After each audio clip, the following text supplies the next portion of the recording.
Scar. Up to 0.5 inches of rain have fallen and additional rainfall is expected.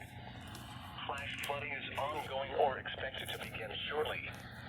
Excessive rainfall over the Burn Scar will result in debris flow moving through the Parleaf Canyon Burn Scar. The debris flow can consist of rock, mud, vegetation, and other loose materials. Hazard: life-threatening flash flooding.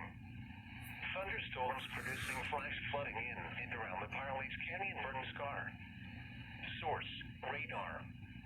Impact: life-threatening flash flooding of areas in and around the Parleaf Canyon Burn Scar. Some locations that will experience flash flooding include mainly rural areas of northeastern Salt Lake County. This includes the following highways: Interstate 80 in Utah between mile markers 137 and 1. Turn around. Don't drown when encountering flooded roads. Most flood deaths occur in vehicles. Repeating, a flash flood warning has been issued until 11:30 p.m. Mountain Daylight Time for the following county: Salt Lake, Utah.